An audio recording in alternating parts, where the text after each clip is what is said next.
Bonjour, bienvenue au podcast En terrain inconnu, podcast à l'intérieur desquels donc, nous recevons des invités issus des sports, du loisir et du plein air avec lesquels nous allons discuter des défis, des expériences, des enjeux liés à leur pratique du sport, du loisir ou du plein air au quotidien. Bonne écoute. Bonjour, bienvenue au podcast En terrain inconnu. Aujourd'hui, on a le privilège de recevoir deux personnes qui ont charmé les amateurs de patinage artistique aux Jeux d'hiver de Pyeongchang. Donc, on reçoit Charlie Bilodeau, Juliane Séguin, qui ont tous deux patiné ensemble pendant 5 ans en couple. Alors, on est vraiment très content de vous avoir aujourd'hui, d'autant que je pense que c'est rare qu'on vous voit maintenant ensemble dans les médias. Vraiment, merci d'être là aujourd'hui pour discuter avec nous autres de sport sain sécuritaire. C'est vraiment ça qu'on veut donner comme orientation à la discussion d'aujourd'hui. Comme on dit souvent chez nous, le passé, on ne le refait pas. On conjugue au futur. Alors, on va revenir sur votre parcours pour voir qu'est-ce qu'on peut faire ensemble comme gens qui sont impliqués dans la pratique sportive pour s'assurer que nos jeunes ont de belles expériences. Alors, vraiment, merci à l'avance pour la discussion qu'on va avoir ensemble. Ça nous fait plaisir. Ouais, vraiment. Comment allez-vous?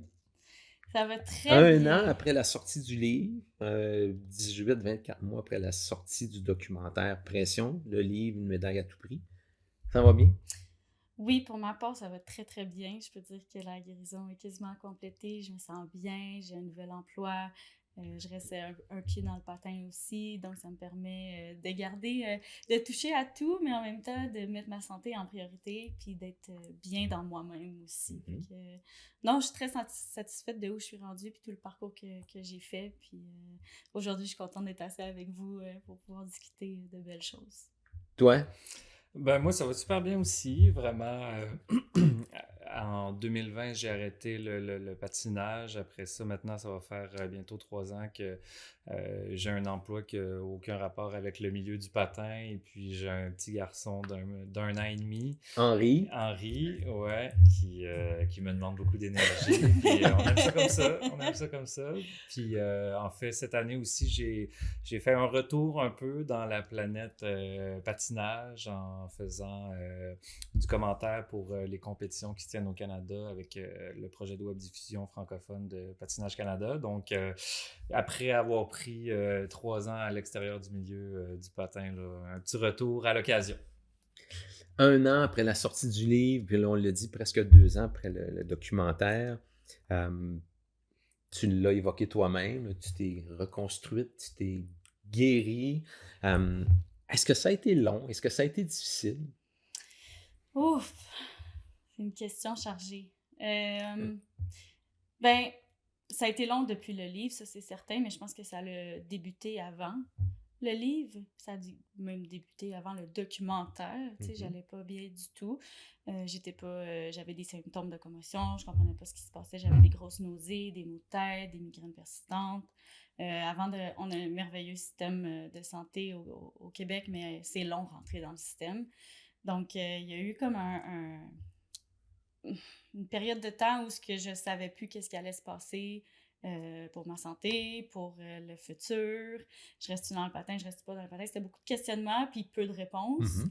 Quand j'ai rentré dans le système de la santé avec une neurologue, une psychiatre, c'est là que ma guérison a vraiment débuté. Puis ça va faire depuis 2020.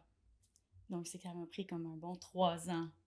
Sortir de toutes ces émotions-là que j'avais renfouées pendant plein d'années, là, sont sorties. Puis finalement, le processus en soi, ça m'a pris 3 ans, avec beaucoup d'intervenants, beaucoup de discussions, beaucoup de remises en question. Puis j'ai comme accepté tout ça aussi, ce qui m'a probablement permis d'avancer, puis de guérir, puis d'éviter les futures situations. C'est-à-dire que d'éviter les situations, c'est-à-dire que de mettre plutôt ma santé en avant-plan et après ça, toutes les décisions auront rapport à ça. Je pense que mon but a été ça dans ma guérison, puis je peux dire que je l'ai atteint finalement 3 ans plus tard. Je pense que c'est une mission accomplie pour moi. Je pense que la guérison va toujours... C'est un cheminement constant, je pense que j'ai des pensées qui réarrivent dans ma tête comme l'humain est fait. On contrôle pas toutes nos pensées, mais de manière générale, je me sens saine, puis la guérison, elle continue, mais je dirais que complété à 95%. T'sais. Fait que je suis très, très contente. Toi, Charlie, on l'a dit tout à l'heure, tu as patiné pendant 5 ans avec Juliane. Euh, Comment tu as vécu ça à distance, cette médiatisation, le livre, le documentaire, puis la période qui a suivi? Parce que bon, c'est pas toi qui as vécu ce que Juliane a vécu, mais il reste que dans la proximité que vous aviez, tu as vécu quand même des choses. Tu as été témoin. Hein? Comment tu as vécu ça, là, ces derniers mois-là, toi? Ben, moi, c'est ça. Quand j'ai pris ma retraite du patin en 2020, j'ai vraiment j'ai mis de côté cette portion-là un peu de ma vie, en T'es quelque complètement sorte. sorti Là. du patin. Je suis complètement Complètement. sorti du patin. Puis je crois qu'à la base, comme personne, tu sais, je le voyais beaucoup dans nos dernières années, que plus on avançait, plus que le patin prenait de la place, ça devenait sérieux, tout prenait de l'envergure, ben, tout le reste les autres penchants de ma vie qui me nourrissaient, qui me donnaient de l'énergie, qui m'intéressaient, ben, fallait tranquillement les écarter de plus en plus. Puis au final, je suis comme, OK, ben, il y a tellement de choses que j'ai envie de faire, que j'ai envie de toucher, donc quand j'ai arrêté le patin, ben là, j'ai fait un 360, puis j'ai voulu toucher un peu à différents trucs. Je me suis promené beaucoup. Je suis retourné en région, dans le Bas-Saint-Laurent, en Gaspésie, avec ma blonde qui vient de là-bas. Eu un chalet à rénover comme projet, continuer mes études. En tout cas, bref, je me suis un peu étourdi à travers différents projets, mais je sentais vraiment que j'en avais le besoin. Puis, en parallèle, c'est certain qu'il y a eu le documentaire Pression, la sortie du livre, qui, à chaque fois, me rapportait un peu à ce qu'on a vécu ensemble, à un peu notre historique, le fil des événements des dernières années. Puis, c'était toujours un peu... le livre, ça a été pour moi quand même quelque part le plus grand choc, si je peux dire, Parce que tu as découvert des choses? Pour Découvert, réaliser? réaliser, oui, certainement, mais c'est surtout qu'il y ait un livre, au final, qui raconte ton histoire, mais vécu de la personne qui était juste à côté de toi, que tout le long, tu y tenais la main, la situation, c'est ça, c'est mon histoire, dans le sens que c'est comme les situations qu'on vivait ensemble dans le cadre du patin, mais racontées selon la perspective de Juliane. Puis là, c'était toutes les réalisations de ces moments-là où est-ce que j'avais pas nécessairement conscience de ce que tu vivais toi personnellement, de comment cette situation-là, c'est ça, était abordée, ou en fait, c'est ça, d'avoir été là durant tout ce temps-là, mais de pas avoir été là non plus. Ça a été quand même... Est-ce que tu savais que ce livre-là s'en venait? Oui, je savais que ce livre-là s'en venait. C'était un peu une suite du documentaire qu'on avait fait aussi ensemble.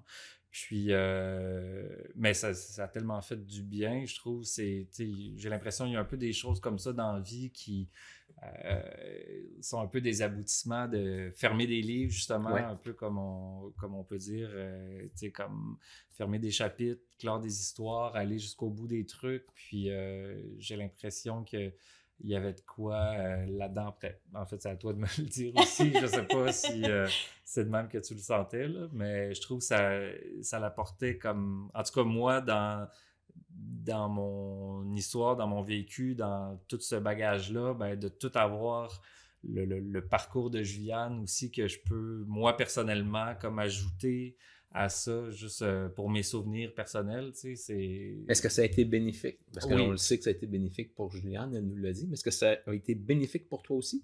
Ben oui, complètement. Puis, tu sais, ça remet en question, ça remet en perspective plusieurs moments, plusieurs trucs qu'on a vécu. Puis, au final, la phrase qui me reste un peu tout le temps en tête, pas nécessairement la phrase du livre, mais comme plus un concept général, tu sais, j'ai l'impression, on s'en était déjà reparlé aussi, est-ce qu'aujourd'hui on referait la même chose?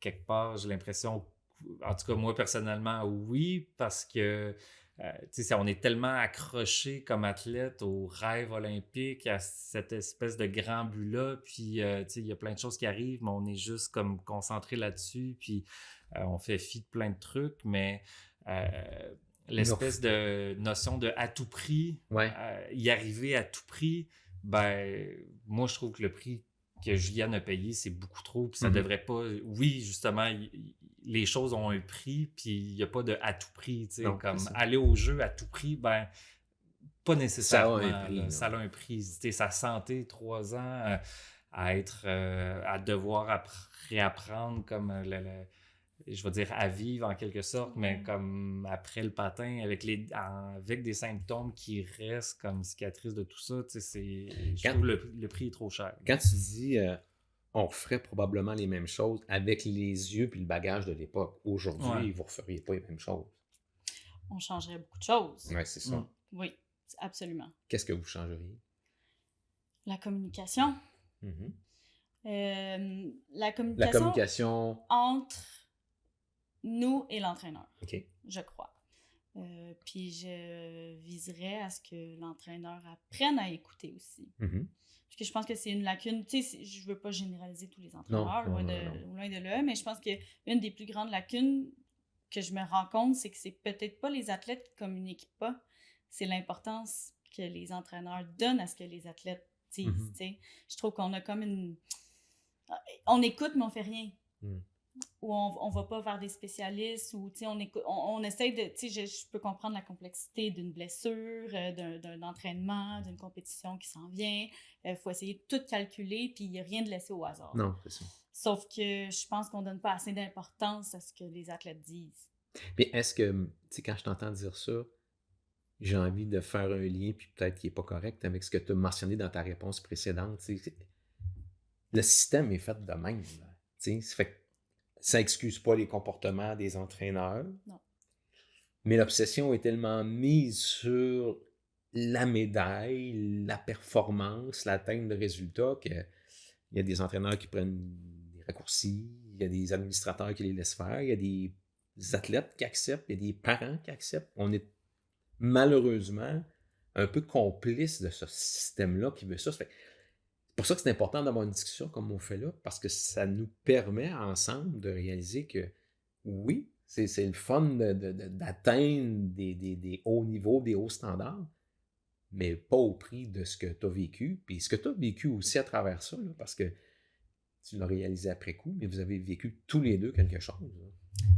Oui, je pense que toi aussi, tu as eu droit à un moment de questionnement puis de guérison autant que moi, là, ça s'est juste fait différemment. Puis je veux dire, je pense que tout le questionnement qu'il y a eu de lui-même envers moi ou de lui-même à lui-même, c'est assez pour gober l'énergie de quelqu'un, là, ça, là, tu sais, puis ça reste toujours sans réponse jusqu'à temps qu'on se parle ou jusqu'à temps qu'on communique nos craintes, nos peurs ou nos doutes qu'on a, tu sais, fait que je pense qu'au final, on a eu toutes les deux la guérison lente, tu sais, puis on a souffert tous les deux à différents niveaux, mais tu sais, je pense que les deux, la souffrance était là.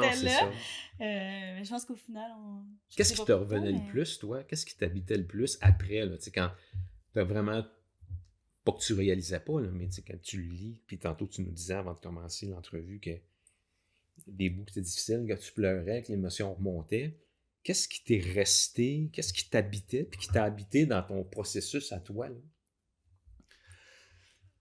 Ben, tu sais, un peu comme je viens de dire, tu sais, aujourd'hui, je me demande, tu sais, des fois, tu sais, si c'était à refaire...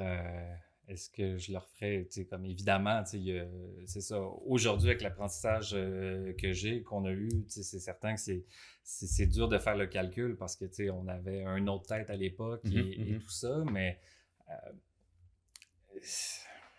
tu sais, j'ai vraiment l'impression que moi, à travers, tu sais, ce qu'on a vécu, puis, tu sais, plus, je retourne un peu plus en arrière de moi personnellement, tu sais, que c'était quand je suis parti de chez mes parents à Trois-Pistoles, mon but était de me rendre aux Jeux olympiques, coûte que coûte, puis c'était un peu dans une espèce d'esprit de me prouver à moi-même que j'étais capable de réaliser quelque chose de grand, quelque chose de gros, quelque chose de...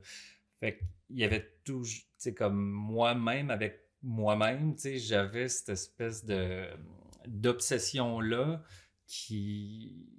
Pour moi, tu sais, comme notre expérience a permis de m'en affranchir en quelque sorte. Puis, c'est un peu dans ce sens-là que j'ai l'impression, par exemple, ne pas être allé au jeu, ne pas m'être rendu personnellement au bout de tout ça.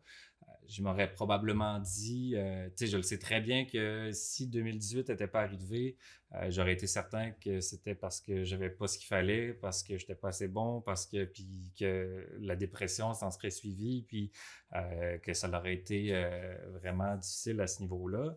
Mais je suis quand même content dans le sens, je me suis rendu au jeu, on l'a fait ensemble, puis d'arriver là, puis de se dire aussi au final, on a eu quand même, il faut le rappeler, un contexte particulier où est-ce qu'il y avait eu des blessures durant l'année de la sélection olympique, puis les années d'avant.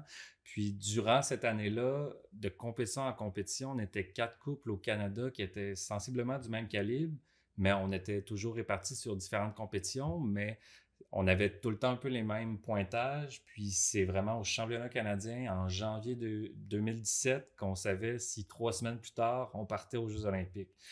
Puis finalement, on a super bien performé, on est arrivé 2e, on a eu notre place sur l'équipe olympique, mais de se rendre là-bas, puis de se dire « Ah, OK, check en quelque sorte, j'ai ce qu'il faut, puis tout ça », mais de regarder un peu juste en arrière, puis de se dire on le sait, on est des athlètes, une contre-performance, elle arrive n'importe quand, ça aurait pu être d'autres. Puis même pas obligé d'être une contre-performance, mais les autres qui font la performance de leur vie, puis on n'y va pas, puis cette espèce de, justement, de moment-là où est-ce que, OK, je suis présentement aux Jeux olympiques, mais 3 semaines avant, ça aurait pu être bien différent, puis je serais pas là aujourd'hui, puis de sentir de savoir profondément que j'aurais été certain que c'est parce que j'avais pas ce qu'il fallait, alors que je suis la même personne, peu importe qu'est-ce qui se passe en compétition. Ça, pour moi, ça a vraiment été challengeant.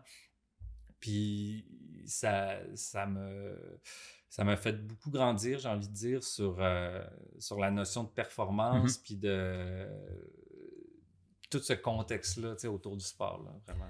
Là, il vous arrive à tous les deux là, dans côtoyer là, des patineurs, des patineuses. Là. Puis là, quand vous voyez des athlètes là, qui sont crinqués puis qu'eux, c'est à tout prix, ça vous fait quoi? Avez-vous envie de leur dire quelque chose? Est-ce que ça vous est arrivé de vous adresser à des jeunes que vous avez vus,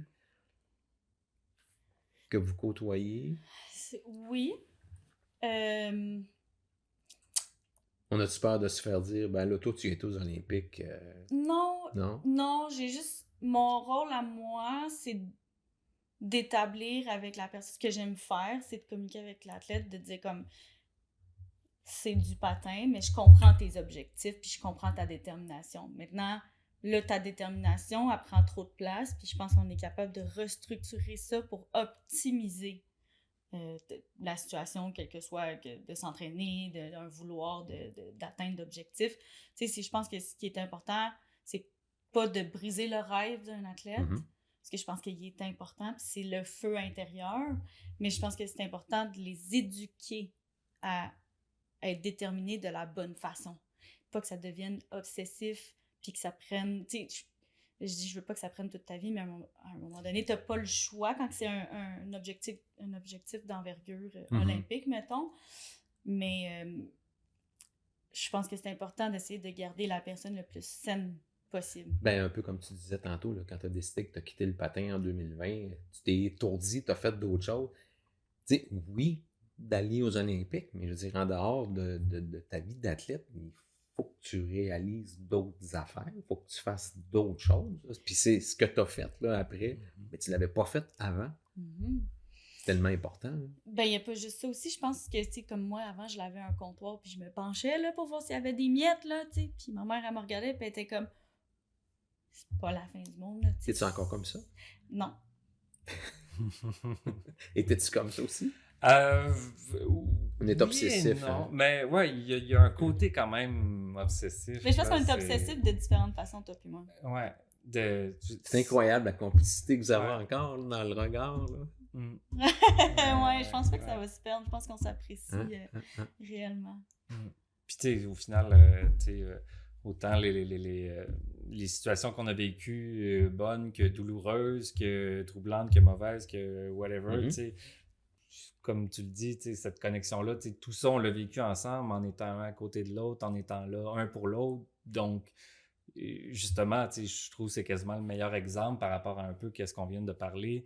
Au-delà du sport, un peu qu'est-ce qu'il y en est, les autres pans de nos vies et tout ça, mais au-delà de la médaille ou de la compétition, ben ça, présentement aujourd'hui, Ça n'a pas de prix. c'est l'humain, c'est comme justement tout ce qui... C'est pas la ligne d'arrivée qui a créé ça. Encore une fois, on l'a su 3 semaines avant qu'on allait au jeu, mais si on n'était pas allé au jeu 3 semaines après, ben, tout ce qu'on a vécu pour se rendre jusqu'à ce moment-là, ben, on l'a quand même vécu, ça fait quand même partie de nous, c'est quand même notre relation, c'est quand même tout ça. Donc, puis moi, personnellement, c'est ça. J'ai l'impression de voir les choses un peu comme une ligne d'arrivée au lieu de comme voir, de se nourrir de tout ce qui se trouve sur le chemin. Ben, au final, c'est ça qui fait la richesse du parcours. Puis, c'est ça qu'il faut garder en tête aussi, que c'est pas une ligne d'arrivée. Un coup qui est franchi, ben après ça, plus le temps avance, plus qu'elle s'éloigne, puis faut pas essayer de revivre tout le temps ce moment-là qui s'éloigne petit à petit. On Donc, s'est pas servi un de l'autre, comme pour se rendre à notre objectif. On avait les deux l'objectif commun, puis on était une équipe. J'ai pas l'impression qu'on était deux individus qui, dans le fond, je l'utilise pour me rendre aux Olympiques, puis après ça... On verra. Je pense qu'à travers ça, on a réussi à bâtir une relation. Ce qui a fait qu'on a été fort dans nos hauts puis nos bas aussi. Là. C'est ce qui a fait qu'on est resté les coudes serrés. C'est qu'on a développé comme autour de tout ça comme vraiment une relation solide sur des bonnes bases. Puis c'est ça qui nous a permis d'avancer. Puis aujourd'hui, d'avoir la complicité qu'on a encore. 6 ans plus tard, là, parce que ça va faire bientôt 6 ans. Oh là là. Ça va On dit de même! Oui. Je ne reprendrai pas ma question. Donc, 6 ans plus tard, là, est-ce que vous avez revu votre performance? Qu'est-ce que ça vous fait? En dehors de ce qu'on vient de nommer, qui est très positif, de ce qui vous reste de ce 5 ans-là ensemble, quand vous repensez à ce moment-là des Olympiques, là, qu'est-ce qui vous vient? Qu'est-ce qui vous reste? Ouais, je sais pas si c'est la même chose pour toi, mais c'est arrivé à l'occasion de réécouter nos performances, mais l'émotion, comme pour moi, le climax émotif de notre carrière puis de tout ça, c'est même pas les Jeux olympiques, c'est les championnats canadiens. Pour vrai? Ouais. C'est... Ben voyons. Parce que le défi était beaucoup plus gros de se qualifier que de performer aux Olympiques. Un coup, après ça, aux Olympiques, on avait notre billet, là, dans le sens, c'est sûr qu'on allait embarquer sur la glace. Ouais. On était aux Olympiques, comme un peu c'est fait, c'est accompli, encore une fois, en grande parenthèse, mais on est là, évidemment, on est concentré sur ce qu'on veut livrer, puis on veut bien faire, puis tout ça, mais le moment où est-ce que ça y est, tu y vas, ben, c'est au championnat canadien que ça s'est passé, où est-ce qu'avant même la fin du programme, on savait qu'on l'avait, puis c'était dans la boîte. Oui, puis l'énergie était tellement forte, étant donné que la compétition était très serrée, et de un, l'aréna était pleine, à craquer. C'est à quel endroit, les championnats canadiens? À Vancouver. Puis d'ailleurs, cette année, je suis allé à Vancouver pour commenter la compétition de patin qu'il y avait là, les internationaux Skate Canada, au même hôtel, au même... c'était... Il y avait quelque chose... spécial. Ouais, c'était vraiment spécial.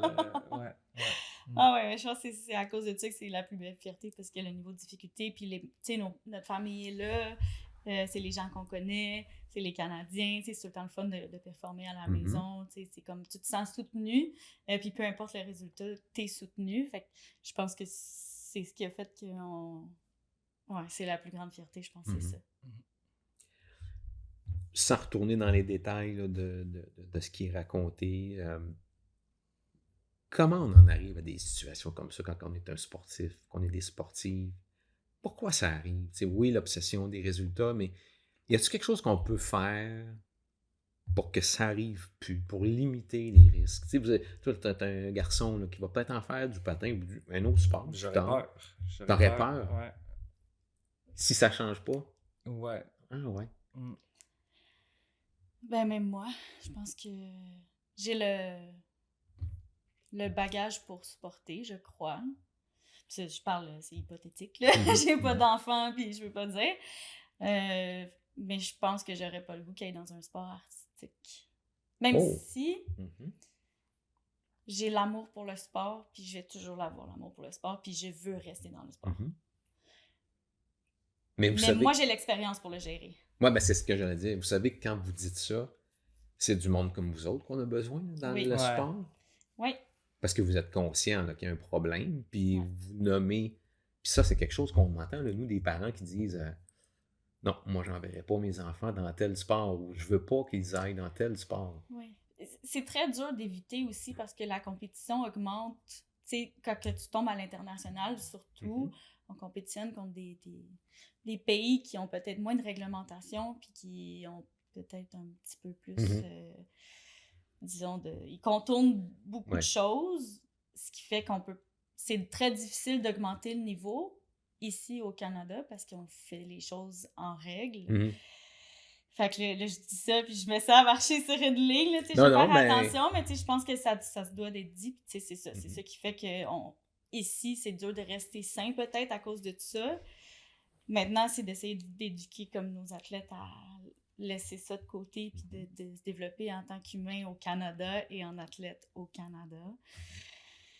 Mais bon, ça, c'est une grosse question complexe, là. Moi, j'avoue que je saurais pas quoi apporter comme élément de réponse. Puis c'est un peu aussi, avoir une réponse, avoir une idée sur, OK, comment est-ce qu'on peut faire en sorte qu'il y ait quelque chose qui change, que les trucs se passent différemment, ben, je sentirais certainement l'envie, le besoin de venir aider à pallier à ce changement-là. Mais, de manière, si j'éloigne un peu mon regard, autant, c'est ça, on en parle un peu depuis le début, je suis conscient de moi un peu comment qu'on l'espèce d'obsession, c'est ça le mot que je cherchais, l'espèce d'obsession que j'avais pour les jeux, puis après ça aussi la relation avec l'entraîneur, mais aussi c'est une espèce de pour y arriver à me rendre où est-ce que je veux me rendre, ben, il y a un entraîneur qui va me permettre de m'y rendre, puis de donner un peu trop de pouvoir sur soi, sur sa vie, sur les décisions relatives à qu'est-ce qu'on doit faire, comment qu'on doit faire les choses à l'entraîneur. Ben, je trouve ça dangereux. Parce que c'est un peu comme une confiance aveugle, puis mais en même temps, je me replonge encore dans mes souvenirs, puis avoir un entraîneur qui a l'expérience, qui a le bagage, 3, 4, 5 olympiques, tant d'athlètes qui se sont rendus, ben t'es vraiment en position de OK, ben il peut m'amener là, il peut m'amener là, cette personne-là sait comment. Si elle me dit quelque chose à faire, ben c'est parce qu'elle connaît la recette. C'est ça. Donc cette espèce de relation de pouvoir-là qui est difficile, qui prend énormément je sais pas comment dire, j'allais dire maturité, mais c'est même pas une question de maturité, ça prend énormément de trucs. Puis après ça aussi, l'entraîneur envers la fédération. Mais ce que j'allais dire, c'est un système en quelque sorte. C'est un système sur toute la chaîne. C'est une organisation qui attend des résultats, d'un entraîneur. Puis si l'entraîneur, c'est pas quelqu'un qui est solide, ancré dans des bonnes valeurs, ça peut être facile de prendre des raccourcis, de prendre des décisions qui peuvent mettre en péril la santé de nos athlètes. J'ai l'impression, en toute honnêteté, être athlète, c'est facile. Être entraîneur, ça, c'est difficile. Toi, tu l'as été un petit peu, là. Oui. Comment tu as trouvé ça? C'est dur. C'est vraiment... Qu'est-ce que tu trouvais dur? Qu'est-ce que tu trouves dur? Ben, je sais pas si c'est le fait que c'est récent, dans le fond, que ma carrière est terminée, que je sais comment l'athlète se sent. Moi, je suis là pour le motiver, le pousser, mais la ligne est où? Parce qu'ils ne communiquent pas tous comme moi, j'ai communiqué. C'est de savoir lire l'autre personne, tu sais, moi, je pense que j'étais fatigante, là. Je pose des questions, là, tu sais, c'est comme tu te sens comment, qu'est-ce que tu veux faire? J'essayais de les impliquer comme beaucoup. Entraîneur? Okay. Oui. C'était ma façon d'être confortable dans cette position-là. Mais tu sais, je regardais les autres entraîneurs avec qui j'enseignais, qui sont à la tête de l'école, par exemple, puis je me dis, ouh, quand tu as la pression des fédérations, puis il faut que ça performe, puis tu sais, c'est ton gagne-pain, finalement, là, tu sais, tu dépends d'une performance d'un athlète que tu as essayé de préparer pendant un laps de temps, puis que ça se peut que quand il arrive pour son 2 minutes et demie, il soit pas prêt mentalement ou physiquement, ou peu importe c'est quoi la raison. C'est dur à encaisser, ça. Quand vous envoyez des entraîneurs qui ont des comportements discutables avec leurs athlètes, là, ça vous fait quoi? C'est dur de prendre position là-dessus. Mais là, un jour, bon, on l'a déjà dit, là, un jour, ton enfant, s'il y a un coach qui a des comportements discutables, là. Ouais. Je sais pas comment je je sais pas, mais juste l'idée me fait bouillonner. Là, je rentre dans le tas, je sais pas. Ben, je rentre dans le tas dans le sens. Non, je comprends. Je veux intervenir. Il n'y a pas question que. Il n'y a rien qui vaut, qui vaut ça, des méthodes douteuses ou de brimer la confiance, l'estime de mon enfant pour la performance. Et pourtant, il y a des parents qui attendent ça de leur entraîneur. Là. Ouais. Nous, là, c'est des choses qu'on se fait dire. Là. Il y a des parents qui attendent ça de l'entraîneur, qui attendent les résultats. Là, puis, depuis tantôt, on parle un peu de toute la chaîne, mais c'est ça, l'athlète, l'entraîneur, la fédération, après ça, les financements et tout ça qui sont en jeu, mais les parents aussi. Les parents qui payent. Ça aussi, des fois, toute la chaîne de l'athlète, de la fédération, de l'entraîneur peuvent être hyper sains, mais à côté, si tu es dans une bulle familiale où il y a un esprit, une vision de performance, puis les résultats, les chiffres, les ci, les ça, puis d'aller réveiller ton enfant à 3 h du matin pour qu'il fasse des push-ups, puis qu'il sorti. Je dis ça de même, mais c'est des choses qui existent, puis il n'y a rien de plus sain là-dedans, tant qu'à moi, puis en quelque sorte, c'est même pas relié à la structure du sport ou quoi que ce soit, donc je pense qu'il y a des fossés un peu partout. L'équilibre, il doit être... l'équilibre et le danger, il peut être un peu partout autour de nous. Donc, c'est pas facile. Ben, moi, je pense qu'avec le temps, je vais être capable d'être plus posée. Je pense que si j'avais un enfant présentement, là, je serais pas capable de gérer. Je pense que, comme je dirais comme lui, je foncerais dans le tas, là, puis tassez-vous de là. Mais je pense que là, comme j'ai pas d'enfant et que c'est pas dans un délai rapproché, j'aurai le temps de me faire plus une tête puis à être vraiment comme plus sortie de la situation. Tu sais, je suis beaucoup plus sortie de la situation aujourd'hui puis j'ai compris beaucoup de choses. Puis en ayant eu la chance d'entraîner... Mais il y a encore des choses qui remontent. Hein? On le voit avec vos réactions. Il y a encore des choses qui remontent. Oui, c'est encore vif. Je pense que ça va rester vif un certain temps, dans le fond. Mais comme j'ai été entraîneur pendant un laps de temps, comme je le vois, comment que la position est difficile. Fait que je pense que je vais être capable de mettre de l'eau dans mon vin, mais il va falloir que j'établisse des critères ou des valeurs que je veux que ça soit vraiment en place puis que on sorte jamais de tout ça. T'sais.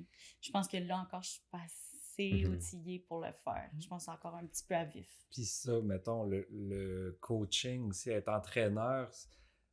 Il y a quelque chose là-dedans qui m'intéresserait en quelque sorte dans l'optique où est-ce que c'est donner aux jeunes, de les aider à atteindre leur objectif, leur but, comme de les pousser dans la voie qu'ils souhaitent. Mais d'un autre côté, j'ai tellement peur, je voudrais pas être entraîneur parce que, tu sais, bien que ton rôle, c'est d'amener chaque athlète à la hauteur de ce qu'ils sont capables, de ce qu'ils veulent, mais en même temps, cette ligne-là est différente pour tous et chacun. Fait que après ça, comme coach, tu n'as pas le choix. Tu as X nombre de patineurs, par exemple, je veux dire 20, mais là, tu as 20 personnes à qui t'entraînes, qui ont leur ligne se situe à des endroits différents, puis toi, comme entraîneur, ton but, c'est d'aller comme pousser chacune d'elles comme à la place où est-ce qu'ils sont capables d'en donner puis de se dépasser soi-même, tout ça. Mais t'arrives une journée, il y a une ligne que tu dépasses sans t'en rendre compte. Tu sais, je trouve que c'est tellement... Non, c'est pas facile. Non. c'est de la minutie, puis c'est pas facile, puis ça prend des outils qui...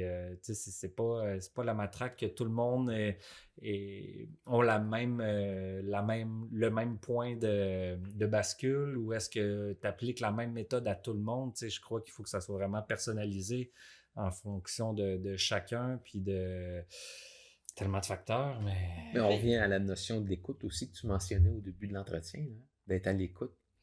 Ouais, puis aussi, je pense que les entraîneurs ont un orgueil.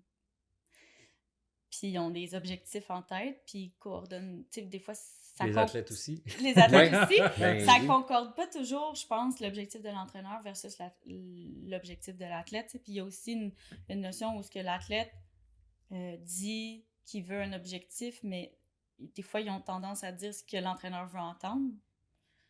Puis dans le fond, ça devrait pas être ça, jamais. Non. Ça devrait être l'athlète, tu sais. Ça devrait être, tu sais, des fois, tu te questionnes pas en tant qu'athlète, tu te dis que t'es dedans, puis c'est comme, ah, c'est ça que je devrais faire, tout le monde le sait que c'est ça l'objectif qu'on doit atteindre, boum, c'est ça que tu mets comme objectif, mais est-ce que tu es réellement prête à faire tout Mhm. pour se rendre là, tu sais? Puis c'est quoi les risques, c'est quoi les points que tu vas être capable d'améliorer, puis à travers tout ça, tu sais, c'est beaucoup de choses à gérer, là, tu sais, c'est... Puis si on revient aux athlètes eux-mêmes, là. Nous, on fait beaucoup d'ateliers d'éducation puis de sensibilisation, où on rencontre des groupes, des équipes. Puis avec les jeunes, on parle toujours de l'importance d'agir quand on est victime, de demander de l'aide, que c'est pas honteux, puis qu'on a une responsabilité. Puis aux gens qui sont témoins, ben on dit aussi qu'il faut agir. Puis là, ben il y a une question pour chacun. Hein? Tu as été témoin en quelque sorte. Tu as vu, tu voyais des choses. Qu'est-ce que tu donnerais comme conseil à quelqu'un qui vivrait des situations où ton coéquipier, ta coéquipière, qu'est-ce que tu ferais de différent aujourd'hui? Ben, moi, j'ai l'impression, tu sais, un peu comme, encore une fois, tu sais, on en parle depuis le début, tu sais, de l'obsession sur l'objectif final, puis de mettre tellement de choses de côté, puis tu sais, on est témoin de différentes situations, différents trucs, mais d'être capable de, tu sais, une situation X survient, ben de le pas garder nécessairement dans le contexte de l'environnement qu'on connaît, où est-ce que ça s'est passé, puis tout ça, mais d'essayer peut-être de faire un parallèle en sortant cette situation-là dans un contexte autre que le sport, tu sais, puis tu sais, j'ai juste en tête, mettons, tu sais, par exemple, une relation avec un entraîneur qui pose un geste X, Y, Z, mais qui est de l'autre côté, l'athlète ou la personne qui assiste à ça, tu sais, l'entraîneur se justifie parce que cet athlète-là, je l'aime comme ma fille ou je l'aime comme... tu sais, ben, il y a quelque part là, tu sais, un discours que... tu sais, quelqu'un qui vit de la violence conjugale, mais qui se demande s'il faut qu'il dénonce ou quoi que ce soit, mais cette personne-là m'aime, non, ça reste inacceptable. Puis, tu sais, de juste voir un peu, tu sais, je pense qu'il y a plein de sphères dans la société où est-ce que aujourd'hui, en 2023, tu sais, comme on a plus conscience de ce qui est acceptable puis ce qui est pas acceptable, puis des choses qui comme font complètement pas de sens, tu sais, c'est plus facile des fois d'en prendre conscience dans d'autres sphères, tu sais. C'est pour ça un peu que je dis une situation qui est vécue dans le contexte du sport, si tu mets ça, par exemple, dans un contexte conjugal, est-ce que c'est la raison qui est donnée, le geste qui est posé ou quoi que ce soit? Comment tu vis ça? Est-ce que ça fait du sens ou non? Donc, j'ai pas non plus j'ai pas de réponse plus claire que ça où j'ai l'impression encore là de marcher sur des œufs, j'essaie de penser, c'est pas simple, mais... Si c'était simple, on l'aurait réglé puis ça arriverait ben pas. ouais, c'est ça. Puis, mais de décloisonner un peu les situations, puis les transférer vers juste changer le contexte autour, voir si ça fait toujours du sens De faire selon des notre parallèles vision, dans de faire d'autres. des parallèles, Ouais. Toi, qui étais au cœur, il y en a d'autres qui vivent des choses. Qu'est-ce que tu ferais différemment? Parce que avant de débuter la discussion, tu disais, puis dans le livre aussi, tu nommes qu'il y a des choses que tu as comme tourné la tête ou passé sous le tapis pour préserver, pour, entre guillemets, protéger aussi ce que vous entreteniez comme rêve, comme relation. Qu'est-ce que tu ferais différemment peut-être aujourd'hui? J'aurais aimé être capable de déterminer qu'est-ce qui est émotif, des décisions émotives, puis qu'est-ce qui est des décisions avec un objectif clair, sans émotion.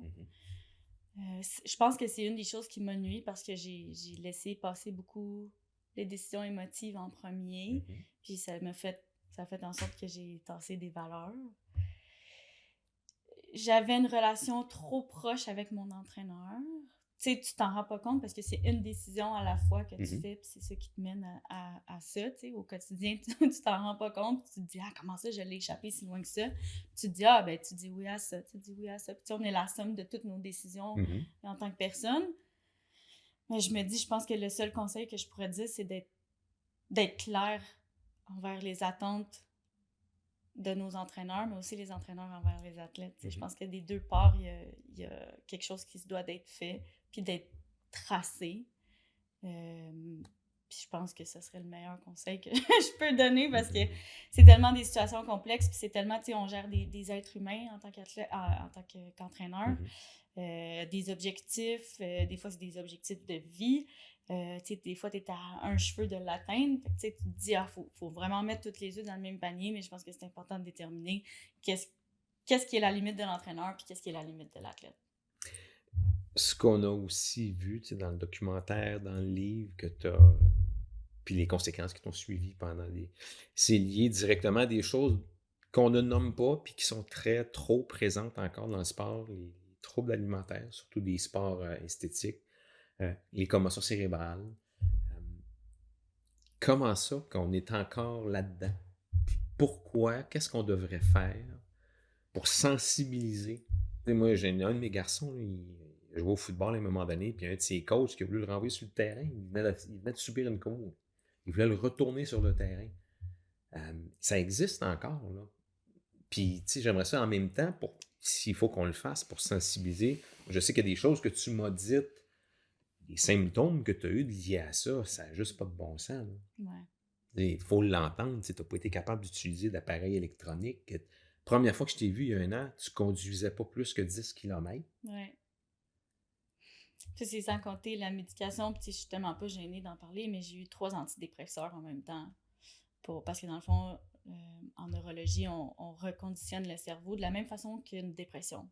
Fait qu'on va prendre les mêmes molécules pour reconditionner le cerveau à faire la bonne chose puis à sécréter les bonnes hormones.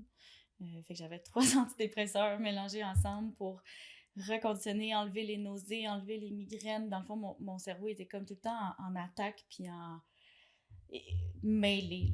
J'étais bien mêlée, dans le fond. Mais tu sais, je trouve ça, j'aime mieux d'en rire que d'en pleurer, puisque là, j'en sors aujourd'hui, puis c'est correct, là, mais c'est ça. Mais c'est important d'en parler comme tu fais, parce que c'est dans la pièce, là, mais les gens n'en parlent pas, puis on fait comme si c'est pas si grave que ça, mais tu sais... Ben oui. Je me souviens que quand je t'ai vu il y a 1 an, tu m'as dit que tu as passé des journées assise par terre dans la salle de bain puis que ta mère venait te trouver. Là. Ouais, j'avais mal au cœur, là, ça avait pas de bon sens. Bon, tu sais, ça va toujours rester dans ma tête, là, j'avais tout le temps, tu sais, les animaux, ils le sentent, là.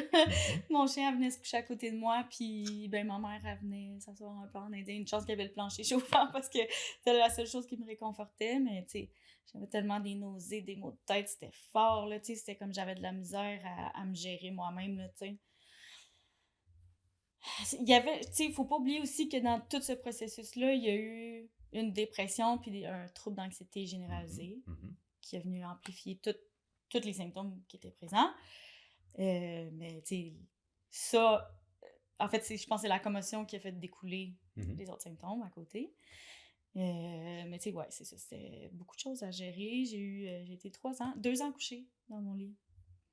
À pas être capable de manger, avoir de la misère à dormir, avoir mal au cœur, à pas regarder d'écran. La pandémie, pas d'écran, là. Genre Netflix, là, Mhm, c'était pas mhm, possible, là, mhm. tu sais. Fait que le temps était vraiment, vraiment long, là. Ouais, je me rappelle les premières communications qu'on a eues. Je te textais, Ouais, puis tu me répondais pas en textant, tu me répondais avec un message vocal parce que tu n'étais ouais, pas capable de texter. ouais. Et on se textait pas des romans. Là. Non, non, non, non, non. Juste lire sur mon téléphone, là, ça venait me chercher comme si, là, tu sais, quand on sort en hiver, là, puis que c'est tout blanc, puis que des fois, on dirait que ça tape dans le fond Mhm. du cerveau parce que Mhm. c'est trop clair. Ça me faisait la même chose avec mon écran. C'est agressant, là. Mhm. Je voulais pas, tu sais, même Mhm. si des fois, au début, ça me faisait comme, j'avais pas nécessairement mal au cœur instantané, mais ça me tapait tellement fort que je voulais rien savoir, là, de répondre à mon texto, là. Moi, je vais le donner mon cellulaire à ma mère Mhm. ce soir, puis elle répondra, tu sais. J'avais pas le choix. Puis est-ce que vous étiez, parce qu'après la sortie du livre, du documentaire, vous avez toujours gardé contact, là. S'il n'y a pas eu de rupture ou de quoi que ce soit, là, vous avez toujours gardé contact. Toi, quand tu entendais ça, puis que tu entends ça aujourd'hui, parce que, tu sais, on l'a dit tantôt, il y a une proximité entre vous deux, là. Vous êtes un couple, là. Pas un couple d'amoureux, mais vous êtes un couple, là. Partez pas de rumeurs! Non, non, c'est ça, mais je veux Il dire, y en a assez eu déjà. Ouais, c'est ça! Mais ça me chamboule, tu sais, ça me chamboule, ça me renverse complètement, tu sais. Ce que Juliane a vécu, tu sais, c'est comme le début d'une vie, tu sais, c'est l'après-carrière, Mhm. c'est la début vingtaine, ben mi-vingtaine, c'est comme une période où est-ce que, tu sais, normalement, tu sais, tes premières années en tant qu'adulte, tu sais, que tu t'explores, tu te bâtis, ben alors que pour toi, ça a été comme 3 ans à se reconstruire de ce que tu as vécu à travers le sport, tu sais, pour moi, c'est injuste ce prix-là à Mhm. payer à Mhm. cause du sport parce que c'est ça, c'est supposé être un peu comme la vingtaine, les plus belles années de ta vie qui. Ben oui, ben oui. C'est. Je trouve ça tough. Ouais, hein. Puis encore là, tu sais, je dis je trouve ça tough, mais je l'ai même pas vécu. Non. Fait que j'ai même pas. Aïe, aïe, Ouais. c'est. Dans quelques mois, il y a des Jeux d'été qui s'en viennent, là. Vous regardez ça comment maintenant, le rêve olympique? C'est encore un rêve? On peut-tu dire que c'est un rêve olympique? Ben, tu sais, d'un sens, maintenant, je monte les escaliers puis je t'ai soufflé. OK? Fait qu'on dirait que je On réalise... est loin des pirouettes, là. Ben, tu sais, je me dis... C'est ça, j'ai descendu en bas de la côte complètement, mais tu sais, je suis toujours un petit peu extrême, là. Je monte les escaliers, je t'ai soufflé, je me dis, wow, j'étais aux Olympiques. J'étais à télé, là. Puis je faisais tout ça, puis j'étais pas essoufflée, je pouvais faire... rien m'atteignait, tu sais. On dirait que je le réalise encore plus aujourd'hui, juste à cause de ça. Ce qui fait que quand je regarde les Olympiques à télé, on dirait que je trouve ça encore plus impressionnant. Ah ouais. Ouais. Fait que, tu sais, je pense que oui, je peux dire que c'est encore un rêve, tu sais. Puis Ok. si j'étais capable d'y retourner, je pense que je le referais. Ah ouais. Ah ouais. C'est tellement... Tu sais, c'est une drogue, quasiment. Tu sais, c'est comme... Puis tu te sens gratifié, tu sais, tu t'améliores, c'est... Je sais pas, ça te construit, mais c'est tellement... L'ego est tellement fort là-dedans que t'es au meilleur de toi-même, puis c'est tellement le meilleur des sentiments que tu peux avoir. Versus aujourd'hui que c'est ça, je t'ai soufflé en montant les escaliers, je me dis, ouf, là, il va falloir que je m'en mette en forme. Mais, tu sais, je pense que oui, c'est important de le garder comme un rêve. Toi? Moi, je pense que je suis un petit peu plus critique envers le rêve olympique. Là. Mhm. C'est un peu comme je disais tantôt. Des fois, je trouve ça intéressant de faire un petit chiffre, de mettre ça en parallèle dans un autre univers où c'est comme un peu quelqu'un que son rêve, c'est devenir millionnaire ou de devenir PDG d'une grande entreprise multinationale. Ben, tu peux travailler vers ça toute ta vie, puis mettre tout de côté, puis atteindre ton rêve, mais finalement te réveiller à 50 ans, tes enfants ne te parlent plus, tu as vécu une séparation, t'es millionnaire, t'as ton titre de PDG, mais T'es tout qu'est-ce seul, qui te puis reste ça dans ta mourir. vie? T'es tout seul. C'est un peu dans le... idolâtrer un peu un grand rêve comme ça, attends un peu, qu'est-ce que ça implique? Comment y arriver? C'est vouloir y aller vite, négliger des choses, tasser des trucs qui nous tiennent, qui sont en connexion avec nos valeurs ou qui sont importants, qui nous font du bien. Toujours garder un peu le calcul en tête, c'est ça, c'est un peu comme je disais au début, là, à tout prix, Non. il y a un prix pour tout, puis ça peut facilement être trop cher payé pour s'y rendre, je trouve. Puis, aujourd'hui, quand je regarde les Olympiques, ben, pour moi, un success story ou comme des athlètes qui vivent leur quotidien de manière saine, équilibrée, qui trippent à travers tout ça, t'en vois encore à ce jour, ça, des athlètes qui sont sur le podium, puis que t'as l'impression que un peu plus rien. quasiment le regard vide, plus Ouais. rien, puis drainé. Ouais. Kim puis... Boutin nous disait ça. Hein. C'est sûr qu'il y a une certaine vision, t'as raison, que on peut voir l'envers de la médaille plus facilement. Puis t'as raison que là, tu dis ça, puis effectivement, ça m'est déjà arrivé de regarder ça, puis tu sais, comme, je comprends comment il se sent, dans le fond, il est peut-être vide à l'intérieur, tu sais. Ce qu'on entend souvent quand vous atteignez des niveaux d'extase comme ça, Ouais. la crainte, c'est que quand on sort de ça, on va vouloir atteindre des niveaux d'extase comparables dans d'autres choses. Avez-vous fait le deuil de ça? C'est quelque chose que vous cherchez encore? Je suis encore en deuil de ça, je Ouais. pense. Ouais. Je me dis que je pense pas que je vais être capable d'exceller autant à un niveau comme si élevé dans autre chose. Ce qui au final fait que j'aurai peut-être un cheminement beaucoup plus sain à travers mes objectifs. Mais je te cache pas que demain matin, j'aurais le goût de me lever puis de dire comme je pars puis je m'en vais faire mes affaires puis mon objectif il est haut. Puis l'envie est encore là, mais le côté rationnel et santé me dit Non. va plus là.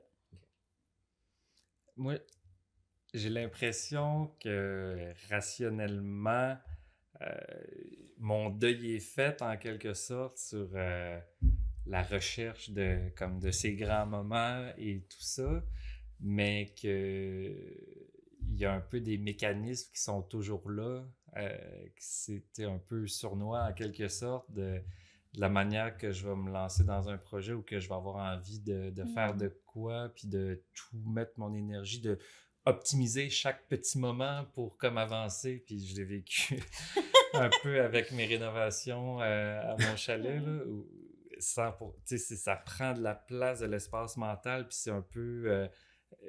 c'est aller optimiser tout le temps les petits trucs pour être sûr que ça soit au top, puis qui sont un peu des mécanismes que dans le contexte du sport, dans la préparation mentale, dans tout ça, c'est des outils fabuleux mais après ça, mettons, t'enlèves le sport de l'équation, mais reste que on a vécu un entraînement physique, mais mental aussi, puis c'est ça, c'est comme des mécanismes un peu qui peuvent prendre place sur... puis s'agripper sur d'autres affaires, puis j'ai l'impression un peu c'est ça que je vis encore à l'occasion, mais que rationnellement, je suis capable des fois de laisser des graines sur le puis comptoir. ouais, c'est ça, laisser les graines sur le comptoir. Je dis ça, puis des fois, je le fais encore, là, c'est sûr que je suis pas parfaite, là, je laisse ça réapparaître, mais c'est... Ouais. C'est-tu encore une obsession? Non, de moins en moins, là. Je reste que je sens à l'occasion que, juste, disons, faire des choses par pur plaisir, parce que j'en ai envie, j'ai l'impression, j'ai tellement été habitué de faire des choses parce que je dois le faire, puis pour avancer, puis pour que je perds souvent un peu juste le petit fil conducteur de l'émotivité de qu'est-ce que j'ai envie en ce moment, alors que dans le sport, c'est parfait en quelque sorte parce que il y a des choses qu'il faut mettre de côté pour être dédié à la tâche, pour être concentré, pour être efficace, mais alors que quand j'arrive le job chez nous, puis que c'est pas le même contexte. Notre podcast s'appelle En terrain inconnu. Puis d'habitude, ce qu'on fait, c'est qu'on demande à nos invités de nous dire quelque chose qu'on ne connaît pas ou on ne sait pas d'eux. Là, je vais renverser ça un petit peu. Je vais demander à chacun de nous dire quelque chose qu'on ne connaît pas, nous révéler quelque chose qu'on ne connaît pas de l'autre.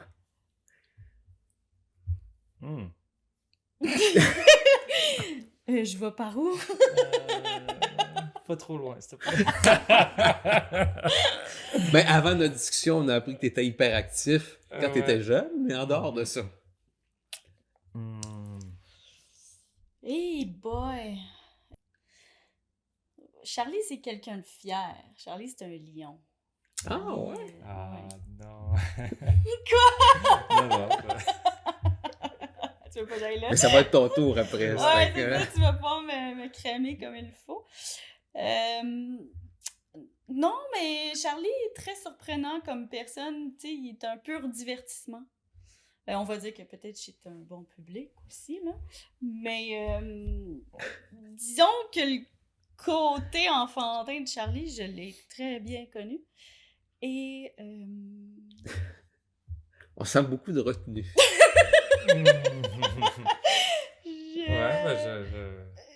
J'attendais, là. Qu'est-ce que... Ben, tu sais, il a fait des choses des fois qui étaient peut-être pas, mettons, les meilleures décisions.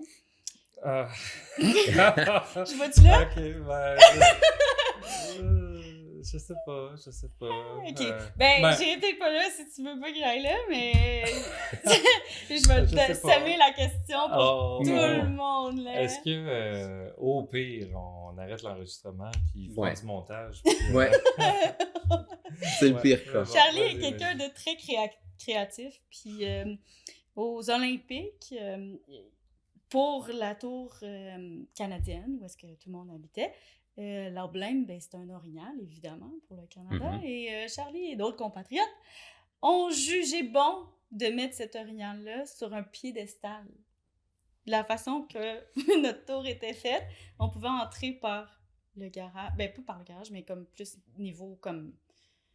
Stationnement, puis on pouvait monter la côte, puis rentrer par l'entrée principale. Et là, avait une grosse dalle de briques et je sais pas, c'était quoi, de béton peut-être? C'était quoi?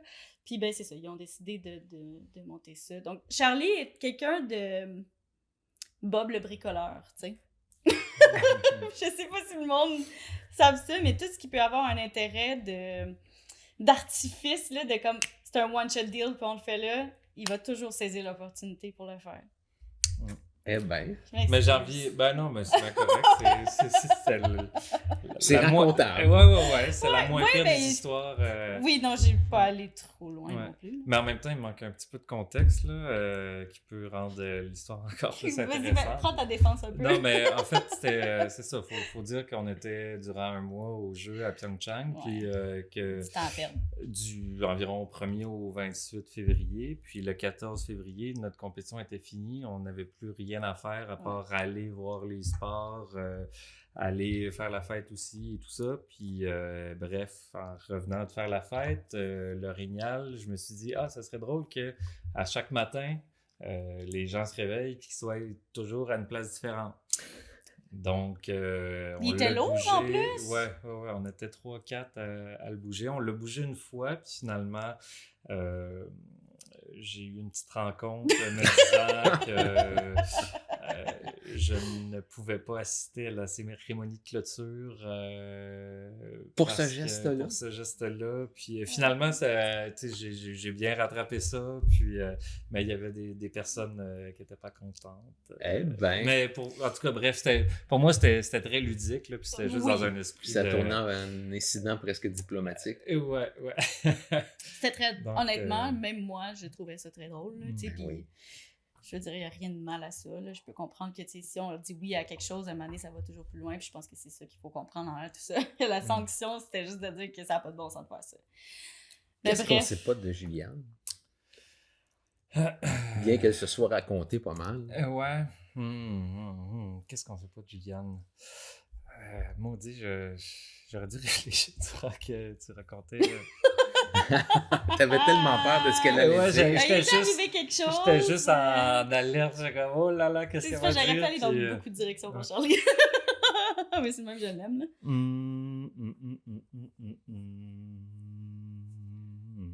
Qu'est-ce qu'on sait pas de toi, Julien? Mais Ah, il y allait. moi, j'ai envie de dire ce qu'on sait. Ben, peut-être qu'on le sait ou qu'on le sait pas, là. Mais il y a de quoi de très imagé dans ton langage. Je trouve que j'ai l'impression, puis quand je repense à nos années où est-ce qu'on s'entraînait ensemble, la manière que tu utilises quasiment dans chaque phrase des expressions, je sais pas si tu t'en rends compte, mais t'as vraiment comme un langage imagé, puis avec des expressions pour Quoi? mettre en mots des situations, des trucs. Ah Ouais. ouais? Ben, moi-même, je savais pas. Tu vois?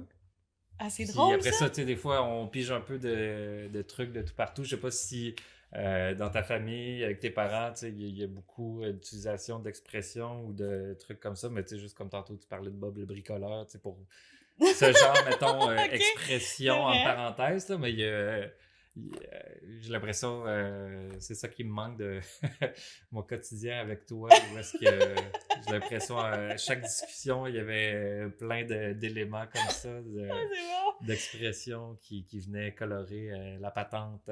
Ah, c'est bon. J'aime ça. C'est intéressant ce que tu viens de dire, puis on pourra terminer là-dessus, mais tu viens de dire que quelque chose qui te manquait d'elle. Mm. Qu'est-ce qui vous manque de l'autre comme ça dans votre quotidien? Parce que vous étiez toujours ensemble. Oh my God. Ben, je m'ennuie de le faire rire. C'est Puis moi, ça, je m'ennuie de ouais. rire de lui. Ouais.